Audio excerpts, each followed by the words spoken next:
In Path of Exile 2, do you still need to go through all the acts every season? Yes, you do. As I've always maintained, that I think it's a huge part of the reason why Path of Exile 1 still set its highest record of players in the most recent season. There's very few games that do that, and I think a lot of the reason is because if you want to have a game where I think it is important that you have a game where each new season you feel like you're on the level playing field with everyone else, and the moment that you don't have the need to go through the campaign again, then other players will feel left behind.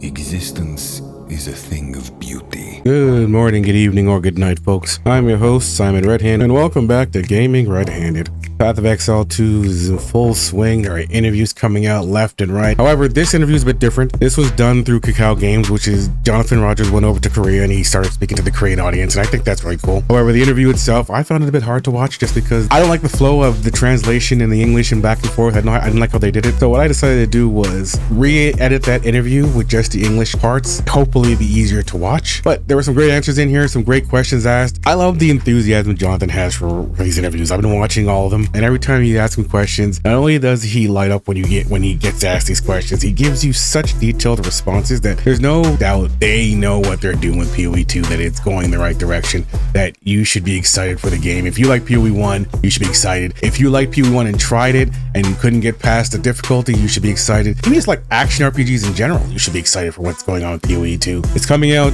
next week. We're almost there. I think there's a few more interviews left to do. I think Zizarin's is coming on December 3rd, which is probably going to be one of the more informative ones for new players. I think he's probably going to revolve around league start and get people comfortable with the game and stuff like that, just because I don't think there's much left to ask. We've already got a good idea that a lot of it is new but still familiar because it's borrowing from a lot of Path of Exile 1 stuff. So I think a lot of the veterans, even though there's a lot of new ground to tread, we're not going to be out in the weeds, and a lot of new players, they're going to be able to easily get into the game because it seems like the entire focus is being around making sure that opening early game experience is very welcoming for the new players. Without further ado, the whole point of this video here is I'm going to be showing the Kakao video interview, edited, just the English portions. I'm not going to be talking over it too much, and at the end, I'm going to be talking about what I plan on doing with the channel when Path of Exile 2 comes out, and yeah, we'll go from there. Here we go. Enjoy the interview. I'm not going to be jumping in or pausing it, anything like that, but I will share my thoughts at the end, okay? 조사장님 안녕하세요. So what you've shown us already today is very memorable and it's very impressive. So we met in Gamescom, and so are you wearing the t-shirt very well, the tablet t-shirt that I gave you? I have worn it a couple of times. My wardrobe is almost entirely Path of Exile merchandise at this point. I don't think I have any t-shirts at all that don't have a logo on them.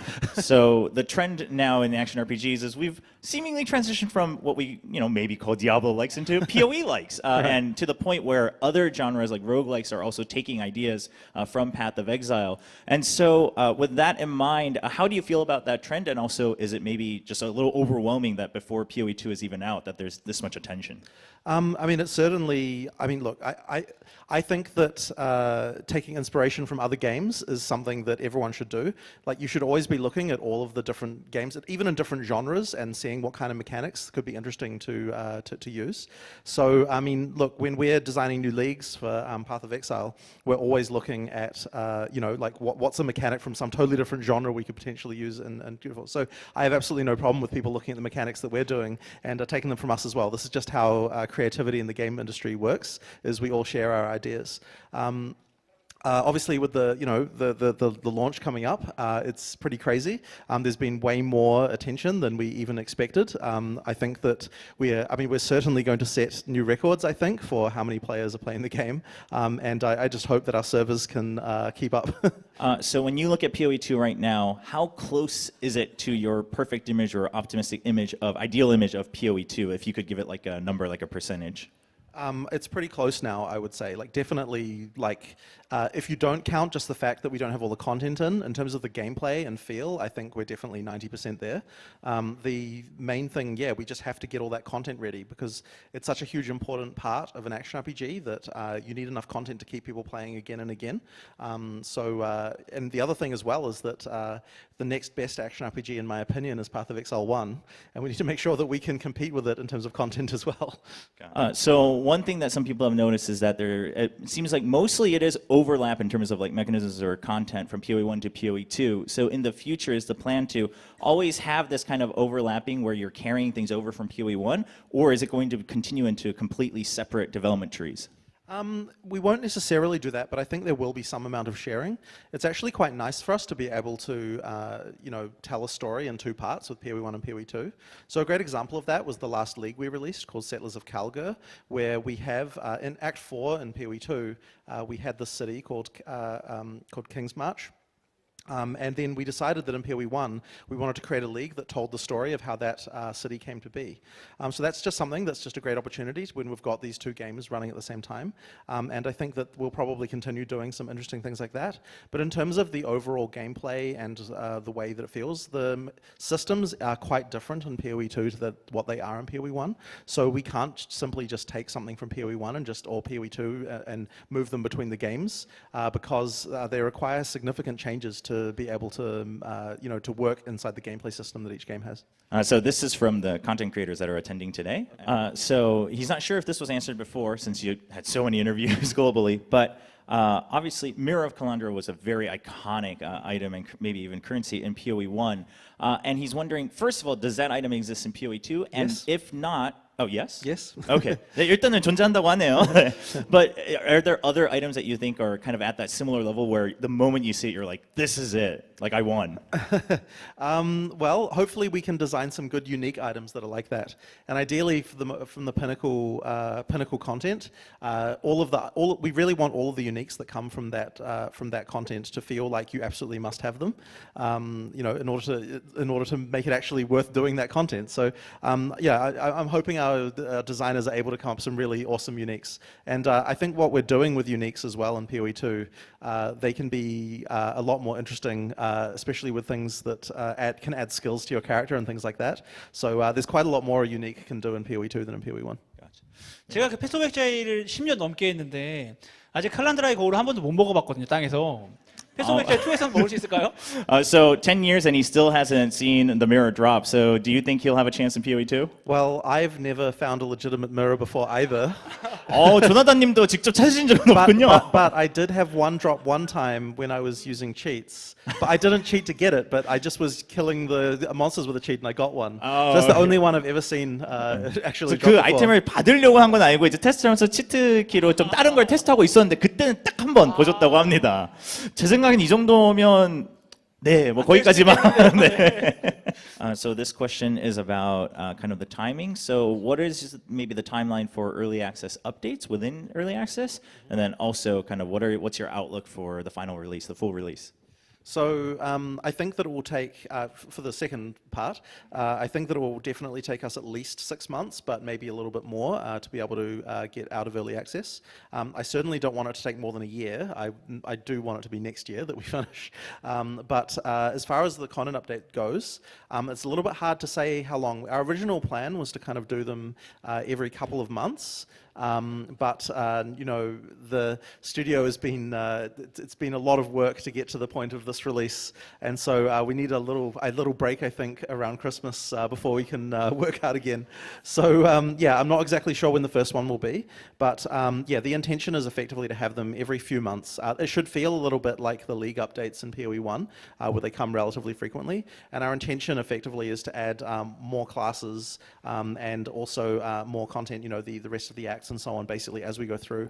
One thing I will say is that we want to make sure that by the time we go into full release, that everyone has had an opportunity to playtest all the classes, including all the ascendancy classes and all of these things, because it's very important that we're able to get testing on all of these things before we actually can be able to do a release. Gotcha. So this is something that he's come across along with some other fans that he's noticed are very hardcore fans of Path of Exile. And one thing they've noticed is that the crafting system in 2 seems to be a lot more simplified and maybe not as many options as Path of Exile 1. So do you have plans to kind of expand that similarly to PoE1? So our intention is to expand it over time, but we wanted to make sure that the kind of base level crafting system is easier to use in PoE2. One of the things that I think makes it easier to use actually is the fact that you get more currency and you can use it more often. So that means that you're going to be experimenting a lot more with currency just through the game.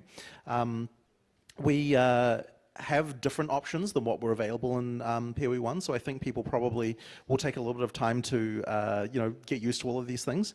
But Path of Exile 1 ultimately is a game that's had more than 10 years of expansions, and it's got a lot of kind of you might call it bloat over that time, where there's lots of crafting systems that kind of overlap, or they do different things, but kind of like they're trying to achieve the similar results.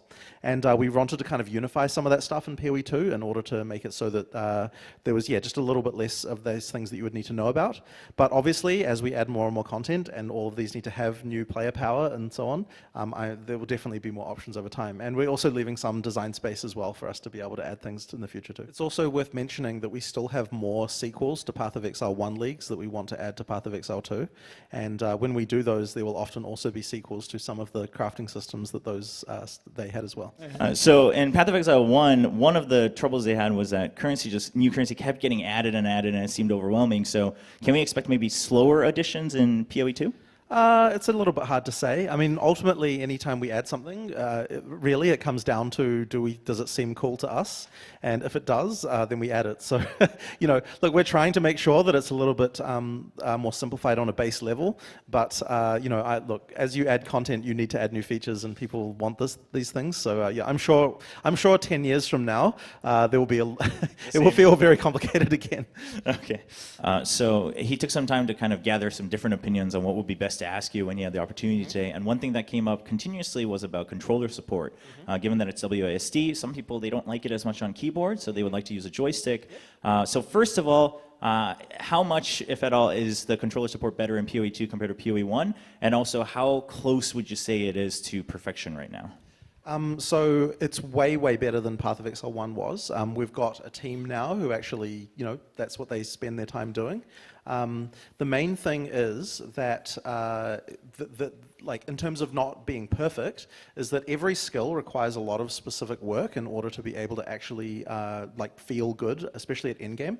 And you also can't necessarily tell whether a skill feels perfect until you've actually played through and kind of actually use it endgame as well. So I think that there probably will be some skills that could be better. And what am I talking about with this is kind of like, you need to do very specific targeting work, because obviously with a controller you can't select an exact location. So you need to be able to kind of predict exactly where the player would want to use a skill at a given time. And the answer to that is very different depending on how the skill works. So effectively, there's a lot of that work to do, and there's probably still more we can do, but I think that we've done a pretty good job in getting it there. And certainly the base interface for controller is just so much better than it was in Path of Exile 1. So he remembers he had a chance to try the controller support at Gamescom, and he remembers there were cases like that with targeting where he wanted to hit the boss, but it's hitting mobs. So has it even been improved since then? Do you know? I mean, there's certainly been a lot of work just on specific skills, but it really is case by case. And the other thing as well, the worst times are when people disagree about what the best way to target is. That's also another tricky question. So the answer to whether it improved depends on what skills you were using. Some of them definitely, I mean, there's been a lot of work on a lot of different ones, but I can't say about the exact skill you were using there. So I think we discussed this briefly before, but just kind of reminiscing about the idea of a more in-depth or a more specific guide, right, like blinking lights or something like that on the passive trees or the Atlas tree. And his thought was maybe even just like level 35, something in the middle where you know how to get a jump start. Do you have plans for a guide like that in-game? So we are doing things where we have specific guidance on individual skills, like we've got videos for each one that explain how they work. We're also doing things like recommending support gems and so on. But I guess we stop shy of wanting to specifically recommend a given build to people, just because we kind of feel like it's really up to the players to decide what they think is good. And if we start specifying specific builds, I worry that they will become either out of date, or people will say, oh, this build sucks, like why is GGG recommending something that's clearly terrible compared to this other build. We sort of hesitate a little bit to get involved in the ring of like what build is best, and we kind of want to leave that to the players more. We're very happy to recommend, explain how things work more, get better at showing what the effect of your choices are, but we just don't really want to sort of say, okay, here's what you should be doing. Actually, even already we had, just with the recommended support gems, we've had people say to us, oh, your idea for this one is terrible. you should replace it with that other one. There's already some arguments. So this is a bit of a lighter question, but he remembers when Path of Exile officially released in Korea with Korean service, that there was a Korean traditional hat as a cosmetic item. So are there any plans for other maybe traditional Korean garb as cosmetics in PoE2?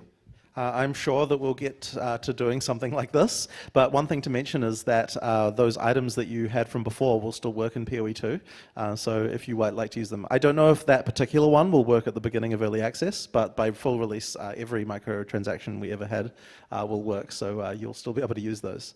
But I'm sure we'll be making more things like this in the future. So then what about, what's your plans for like the demon form or like the druid when it transforms into different animals? Would those have cosmetics as well? So we might be able to, we can make cosmetics for the different forms, but obviously the cosmetics that your character normally wears won't work on them.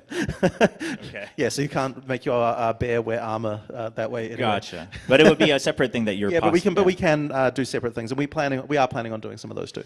So then would you imagine that it's like changing what the bear itself looks like? If it has Yeah, we can absolutely do that, and we definitely will be doing stuff like that. So he remembers hearing in a different interview that you've done that you also are taking inspiration from other action games and things like that. And a lot of these games, even if they're run in a season format, they tend to have mid-season updates that will keep track of the game. Now, you've mentioned in the past that the benefit of a season system is that you can play the season and then swap to a different game with a different season and go back and forth.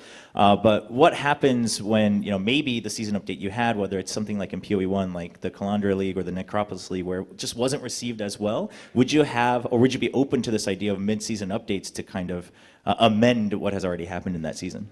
Generally speaking, we don't like to do that, and that's because, so back in the early days of Path of Exile 1, we actually tried doing more frequent updates and these sorts of things, but we kind of found that they didn't really ultimately cause people to come back. So what we were much better off doing is just coming up with a larger update and trying a different approach and doing something completely new at that point. Occasionally we do modify things in the middle of a season, but generally speaking, we try to really avoid that if it's going to negatively affect people's characters once the game is released.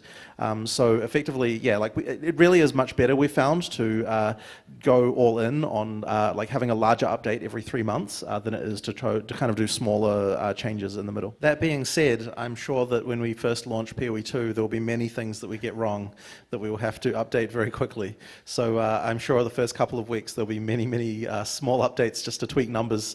No doubt there'll be boss fights that are too hard or skills that that are too weak and things like this. So yeah, there's probably going to be a lot of changes like that at the start. Yeah, so listening to you, he's inspired now and very proud of PoE2 just with the energy that you have. Okay, that's good to hear. First of all, there were a lot of questions from the exiles that joined us today, so he tried to pick some unique ones. But the first one is, in PoE1, one of the troubles they had was that you couldn't try on the cosmetics before you purchased it. So is that included in PoE2, and if not, are there any plans?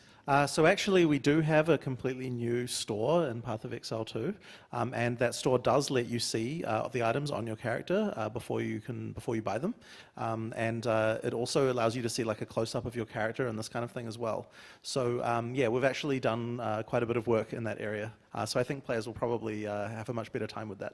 So next is they want to play with their friends, that's their plan, but they haven't found as much information when it comes to co-op or party play. So how does that work? How would you get involved in party play? Yeah, so you can play right from the beginning of the game with up to 6 players. The game is sort of intended to be balanced so that you can play single player or multiplayer, and you should have a very similar time in terms of the overall difficulty. In multiplayer, during the campaign though, you can resurrect your friends. So that means that you don't have to leave them behind if they die. So yeah, that can be quite a fun experience. When you get to the end game, you can't resurrect them anymore, so you actually have to make sure you're able to all survive a map in order to get through it. But yeah, we try to make sure that the game is balanced for both experiences without having regard from one, without making sure that one or the other is advantaged. Maps and bosses only having one try, and otherwise even the pinnacle bosses you'd have to kind of build up again to revisit them. And this might be a bit too daunting for newer players or kind of middle level players, where if I die I have to kind of go through the entire process again to try to challenge this boss again in the end game. So are there any plans to try to mitigate that in the future?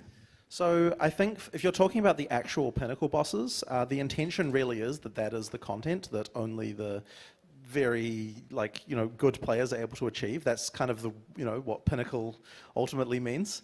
So if you're talking about the early end game, losing a map is not really a big deal. Like, you get plenty of them. It's absolutely fine. It only really starts to matter as you get towards that pinnacle content where it requires quite a lot to be able to challenge that stuff. So effectively, we kind of want it that way, and I believe that it will mean that achieving victory against the pinnacle bosses will be a much more valuable achievement than it was in Path of Exile 1. So this is a question about the combat, but for instance, something like a pure melee build or something like that, or maybe some elements being a little bit too strong, where physical damage was really only used to destruct things, right, and to fragment things when they're frozen or something like that. So what has been designed in PoE2 to kind of balance out melee and different elements and all those types of builds? I guess it's a little bit hard to answer that fully, but ultimately, it's not necessarily important that every element is balanced against each other. The key thing is that we're giving you lots of different tools to solve different problems. So in Path of Exile 2, because you can have many more skills that are 6 links, it means that it's okay to have skills that are just only occasionally useful. And so we can do things like, I like to have skills that are just situational, right? Like, you feel like, oh, this is the perfect time to use this, so that's when I use it. And so effectively, I think it's a mistake if you're a player to be like, okay, I'm a fire sorceress, I'm only going to go fire, right? Like, this is the kind of thing that, you can do that, but I think you're going to have a worse time than if you try to combo things between different elements. So I guess what I'm saying is that the elements aren't necessarily balanced in the way that you're kind of suggesting. It's more that each skill needs to have a place and a time to use it correctly. Just one aspect of that question I want to follow up on is, so what about specifically when it comes to melee, like how useful are melee skills outside of just being supplemental to others? I definitely think melee skills are very useful. They're incredibly strong, generally speaking, relative to ranged. Like, that you definitely get the payoff for being in melee range. A lot of bosses are actually much easier to fight in melee than they are in ranged, because the skills the bosses choose to use are different, and also because any kind of attack that involves hitting an arc, it's much easier to avoid.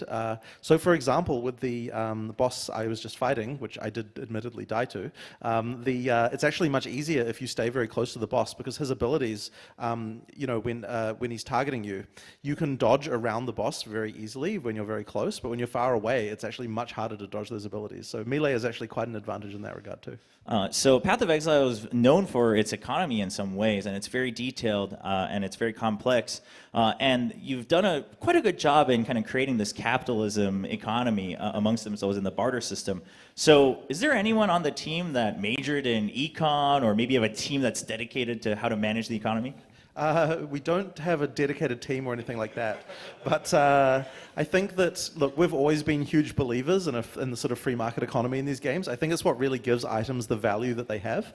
So, it's just something that, we have a policy of we never bind any items, and that's so that everyone can feel like, once again, your items have value. The part then that I think did help is having a good understanding of stock markets when we're implementing the currency exchange system. That one, if you actually get right down to it, is like a full stock market type situation. So having some understanding, I did have a bit of understanding about that when we went to implement it, and I think that was very useful. So in PoE1, it was, the lore and the story and all of this world building was so fragmented that oftentimes people had to go to, third-party tools like, databases, things like that. So are there any plans to maybe implement a type of wiki or something like that, whether it's in-game or something more easily accessible for people? Well, I hope we're doing a much better job of just storytelling in general in PoE2 than we were in PoE1. We don't have like a lore book or something like that, but it actually is something that I would be keen to do, to have a place so that you can see all of the conversations that you had and all of the lore objects that you found. We don't have it yet, but it is something that I think will be quite nice to do. All right, so we'll see if you can answer this one. But they're wondering, as you operate Path of Exile, have you guys ever done these kind of like phantom nerfs that just weren't public, whether it's about drop rates or tweaking values without telling people? I will say not really. there might be a few cases where the players would argue that there was a change that wasn't noted, but generally speaking, we do try to be transparent. But I will be honest and say there might have been a couple of cases where there are a few minor tweaks without mentioning it to anyone. But generally speaking, we try to make sure we tell everyone about these things. So in Path of Exile 2, are there any weapons that are specialized that you need certain requirements for that are very unique in that sense of their design, similar to some of the late game items in PoE 1? I guess not exactly. There are definitely going to be uniques that are kind of hard to build for because they require, as you might say, some sort of special requirements for them. But I mean, ultimately, I guess not exactly. It's mostly just that, there are just some uniques that are just hard to build for because they require certain things of your character that may be difficult to meet. But you have items like Headhunter and Mage Blood in PoE 1 that were kind of these must-haves that you wanted to chase for. So are there any of those in early access in PoE 2? And if so, could you maybe give us a hint on what they're like? I don't really want to spoil any specific uniques right now because it's one of those things that we have very tight control over the spoilers of these. But look, there are a lot of uniques that are returning in PoE 2. One of the things that we want to do is kind of try to surprise people with how we have adapted some of the mechanics when they don't directly translate.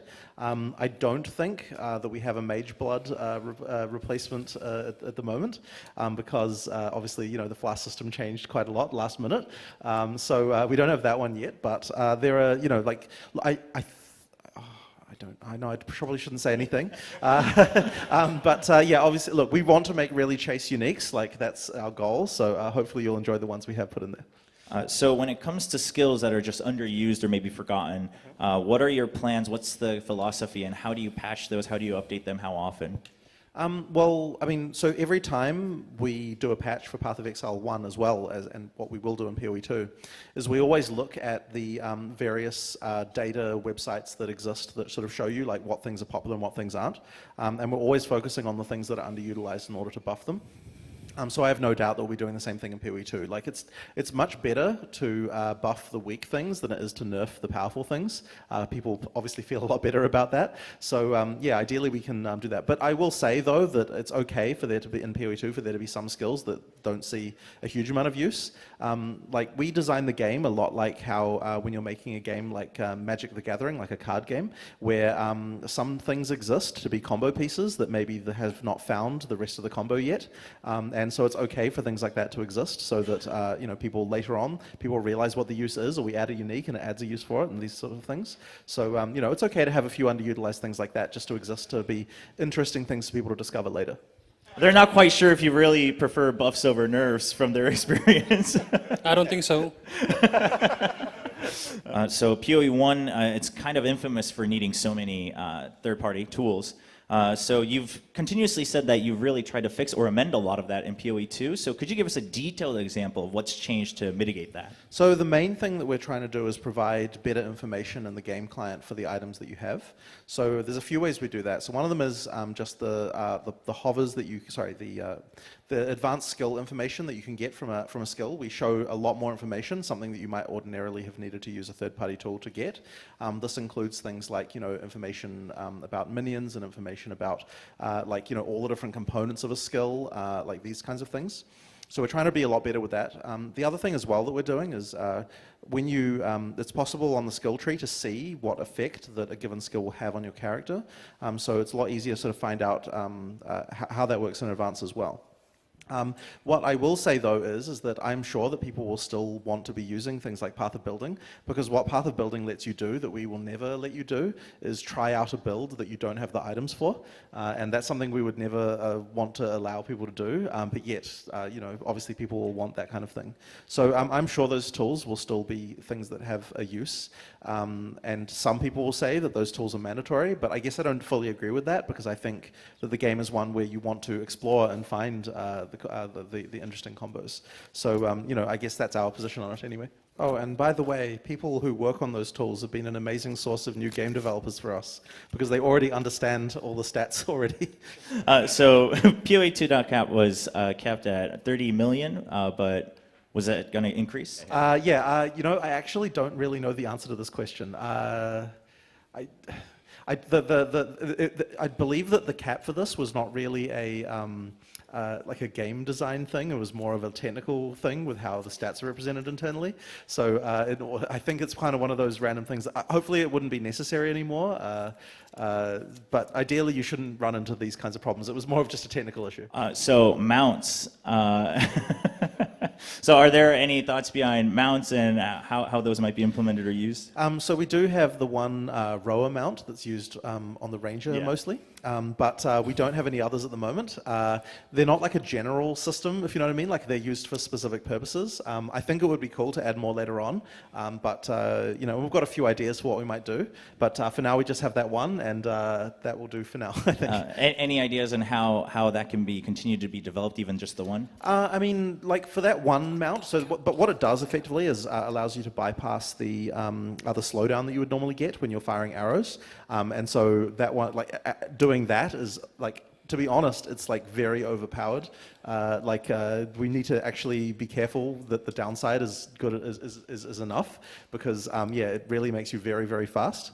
If we were doing another mount, I'd be keen to do a mount that is more for melee characters, but there's be quite a lot of work to do something like that. Yeah, I'm interested in doing it. We just haven't got anything yet. Will guilds be transferable from 1 to 2? And also, are there any thoughts behind guild-specific challenges? So the guilds are actually not currently combined with PoE 1 and 2. It's something that I would have liked to do, but unfortunately, like, it was a little bit technically challenging for a few reasons. So yeah, the guilds are actually separated. As for guild-specific challenges, that is something that I'm interested in, but the problem is that we generally have a rule that all the content that's in the game has to be completable either single player or multiplayer, as I was saying before. So if we do guild-specific challenges, what I worry about is then people feel pressured to join a guild just so that they can do those things, and that's kind of something that we want to not necessarily make people have to do. So this one, there's a lot of emotional baggage here, but I think some people already know the answer. In Path of Exile 2, do you still need to go through all the acts every season? Yes, you do. And as I've always maintained, that I think it's a huge part of the reason why Path of Exile 1 still set its highest record of players in the most recent season. There's very few games that do that, and I think a lot of the reason is because if you want to have a game where I think it is important that you have a game where each new season you feel like you're on the level playing field with everyone else, and the moment that you don't have the need to go through the campaign again, then other players will feel left behind. So I think that like in the short term, you certainly can annoy some people with that, but in the long term, I think it's much better for the health of the game. 유배자 대표로 나와서 또 저희를 도와주신 NPC님 너무 감사드리고요. 이렇게 또 인터뷰를 진행해봤는데 이런 인터뷰를 몇 번 해봤지만 이렇게 시원한 답변을 들은 적이 사실 몇 번 없었거든요. 물론 방금 질문은 제외하고요. So he's done, several interviews like this, but he's never felt so kind of relieved about all the answers, except for maybe the last one, because it's kind of the expected answer. Yeah, fair enough. So we heard that you have to get moving again. Yes, I'll be flying out this evening, and then as soon as I get back, I've got a lot more work to make sure the servers can stay up for everyone who wants to play. 오늘 저녁에 바로 다시 복귀하셔가지고 이제 남은 일주일 동안 서버가 안전한지 괜찮은지 모든 유저분들이 즐기실 수 있도록 준비해야만 합니다. 바쁜 일정 중에도 와주셔서 너무 감사드리고요. 오늘 함께해 주신 유배자분들, 그리고 시청자분들, 그리고 초보라님, 그리고 조나단님 모두 너무 감사드립니다. 저는 진행의 게임어빈이었습니다.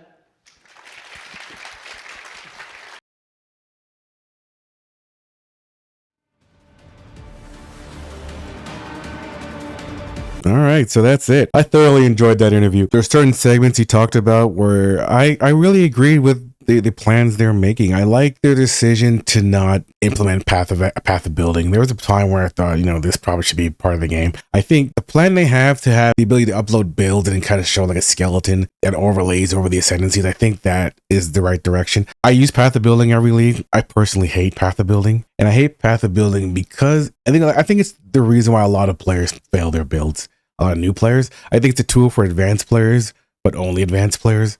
I think as a new player, you're better off playing the game and trying to understand the tag systems. And I agree that there's a lot of information in the game that's hidden, and it's hard to tell some of the mechanics. If you're building some esoteric build, like when I did my build last league of Stormburst totems, that's very hard to build in game. because the information you need, like the breakpoint thresholds of duration, are not something you're going to find in the player page. It's not something you're going to stumble upon. And without a tool like Path of Building, I wholeheartedly believe that build is impossible to do. And there's a lot of builds that fall into that territory. And I think if they want to stay on this same path of not officially supporting Path of Building, they have to make certain that all the tools are available in game that players don't feel they need it. And what I mean by all the tools, I mean like I should be able to open up my page and understand that there's a cap to duration, less duration, more duration. There's a cap to cooldown reduction. There's a cap to increase cooldown reduction. There's thresholds to meet and what I'm going to get for each point. Like the information in game should be by choice. There should be a checkbox that says like no advanced information, but it should be so verbose that I don't feel the need to go into Path of Building. I agree with what they're saying, that they don't want you to be able to try a build without having the items in place. But I think once I have those items in place, I should be able to figure out how to fix my build without having to get frustrated and go find, someone on YouTube to explain to me the inner mechanics because they have a degree in numerical theory and they can work out the numbers, right? And I think that's kind of the issue, right? Path of Exile on some of the harder builds requires you to have an understanding of not game mechanics, but like math and shit like that you would never figure out in game because the tools in game are inadequate. So I wholeheartedly really agree with them not including Path of Building, but I think that it's only justifiable if they make sure to fix the pitfalls that Path of Building is fixing beyond just the ability to make a build without having the gear. So there are a lot of things that they could be doing on their end that will reduce the need to use Path of Building and also reduce players from hitting a brick wall. I know they're trying to do that, so hopefully they do get to that point, right? What else? The most important part is people keep asking for campaign skip, and I do like that there's an explanation for it. It's not just no, we're not doing it. It's no, and this is the reason why. And as he says, he believes that campaign skip is the reason why people don't stick around when they return for seasons. I mean, I don't know if that's the reason why Diablo 4 struggles. I know Diablo 4 personally doesn't do it for me. I hate playing that game. Maybe campaign skip is the reason that's contributing to the fact that that game is boring. I think it's more to it than that. But I understand what he's saying. If they don't want to add it in there, it's fine. But I think they have to consider, how should I put this? There's no way of doing it without it being a skip. Because there are points in the campaign where you just feel like, God, I don't want to do this shit again. Right? Like I dislike fighting Kitava every season, right? But I guess my issue with the campaign was never been the campaign itself. It's more Uber Lab. And I guess because they removed Uber Lab, it shouldn't be too much of a problem. But I think they should have, though, is even if they don't want to have campaign skip from the gate, I think you should be allowed to do it after you level one character in the season. I think that a campaign skip for your second character per season would be fair. I understand. I agree with what he's saying that when you start off a new character, beginning of the season, everyone's at the same point. But what if I'm like a month in? I started the campaign again to make a new alt just because I found a new at that point it's just kind of annoying, right? Especially if you're planning on having the campaign be 50 hours, right? And yes, eventually you could speed run and probably get it down to 5 or 6, but 5 or 6 is still a long time. I mean, at what point are you allowed to say, all right, we've already started a new league. I've leveled one character through the campaign, done it the way you wanted me to do it. On my second, third, fourth, fifth, sixth, seventh, eighth character, can I now just start off on maps? Even level 1, can I just start off and just do what I want? Can I just start from the beach and just run straight, ignore quests, ignore all that, just give me the rewards that it's going to give me? Or let me do some power, some accelerated campaign path or whatever, and let me just blaze through it. I don't know if we get to that point, but that's kind of where my mindset is at when it comes to campaign skipping. I think that's it in terms of what's in this interview that I think that's worth addressing right now. I think everything else is just we're all just feeding for the game to play, right? It's coming out on Friday, but everything about it looks good so far. I love watching Jonathan's interviews because you could tell this guy's got so much passion and excitement for the game.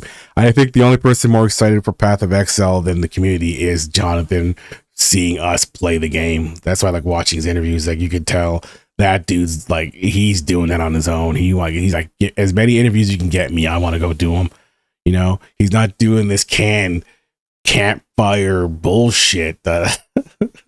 Is that we're just going to pretend we're all sitting around the bonfire and talking about a game we love, even though we don't play this game. No, this passion that you get from all the dev that when they talk about the game, this is the reason why you get excited for playing the game. So that leads to what I plan on doing with the channel when the content comes out. I've hinted at it before. I don't like making build guides. I like making guides explaining how things work and kind of teaching you how to fish so you can figure out how to make your own guides. And while I will do some class guides and build guides, stuff like that, I don't plan on doing any like elite starter shit like that, because I don't like it. I'll tell you what I'm doing for my league starter, but I'm not making a bunch of like, this is the best build you need to do type things. I do plan on doing a lore playthrough. That's what I want to talk about, the lore part of it. I'm a big lore fanatic. Anytime any new lore comes out for Path of Exile, I would sit there and listen to it.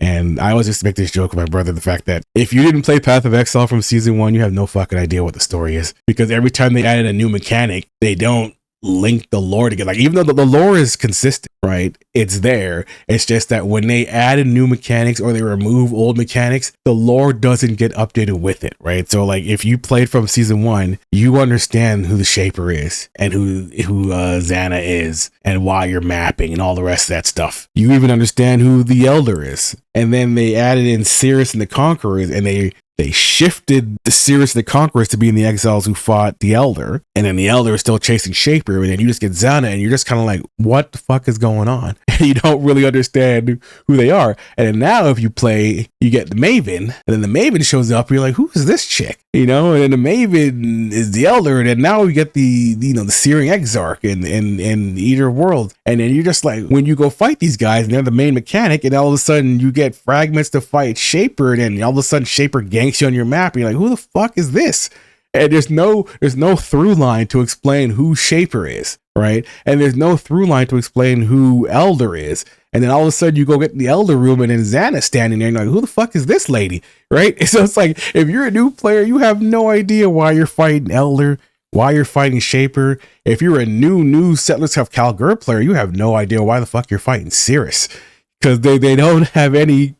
They didn't keep the storylines, but the storyline used to be. I used to love reading Shaper's fragments. I used to love when Shaper would invade your map and the shit he would say to you while he was chasing you through the Atlas. I think that they do a great job of that. Like, one of my favorite lines is when you, like, I know I've started a new League of Path of Exile when I'm going through the axe, and you finally hear Azaro chime in with his when he hits you with there's a fine line between consideration and hesitation. The latter is wisdom, the former is fear. There is a fine line between consideration and hesitation. The former is wisdom, the latter is fear. Like, when you get hit with that line, like, oh yes, we're in a fucking new Path of Exile season right now. Ooh, the weary traveler draws close to the end of the path. I don't like Lab, but I love Azaro to the point where it's like, I hope Azaro's a pinnacle boss. I hope he's in the fucking game somewhere.